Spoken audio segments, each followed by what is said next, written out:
New Mooring container terminal NCT Dubai ভিত্তিক বহুজাতিক operator DP ওয়ার্ল্ডকে ইজারা দেওয়ার সরকারি সিদ্ধান্তের প্রতিবাদে অনির্দিষ্টকালের ধর্মঘটে অচল হয়ে পড়েছে চট্টগ্রাম বন্দর।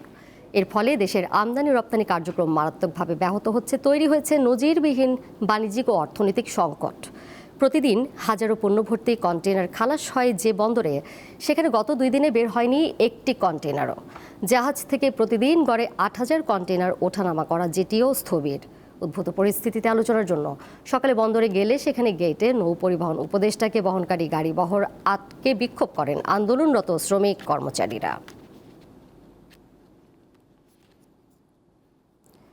চট্টগ্রাম বন্দরের পরিস্থিতি নিয়ে জানাতে যুক্ত রয়েছেন সহকর্মী রুনা আনসারি, যাচ্ছি তার কাছে। রুনা, এই মুহূর্তে বন্দর তো অচল অবস্থায় রয়েছে, নিশ্চয়ই সমস্যার সমাধানে কোনো অগ্রগতি কি দেখতে পাচ্ছেন? কোনো আশ্বাস কি বন্দরের কর্মকর্তা কর্মচারীরা পেলেন?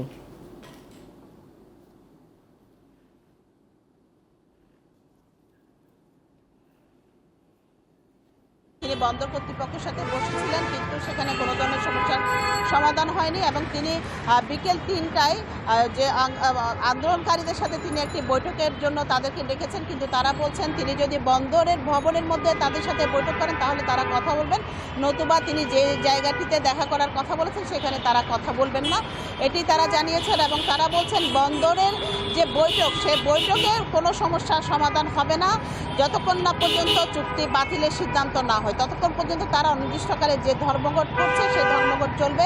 এখন পর্যন্ত বন্দরে যে জাহাজগুলো আছে সেই জাহাজগুলো কিন্তু পণ্য নামাতে পারছেন না এবং কোনো ধরনের পণ্য ডেলিভারি হচ্ছেন না, যেহেতু সামনে রমজান শুরু হবে।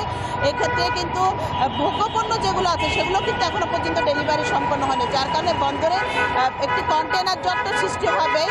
সেক্ষেত্রে কিন্তু ব্যবসার ক্ষেত্রেও কিন্তু দারুণ একটি অসুবিধায় পড়বেন ব্যবসায়ীরা, এমনটাই আশঙ্কা করছেন। যে দ্রুত সময়ের মধ্যে সমস্যার সমাধানের জন্য বলছেন ব্যবসায়ীরা। তো চট্টগ্রাম বন্দর এখন অচল অবস্থায় আছেন। এখন বন্দর নৌ পরিবহন উপদেষ্টা যদি এটি কোনো সমস্যার সমাধান করতে পারে তাহলে দেখা যাবে বিকেলের পরে কোনো সুসংবাদ আসতে পারে। দোলা সরাসরি যুক্ত ছিলেন সহকর্মী রুনা আনসারি।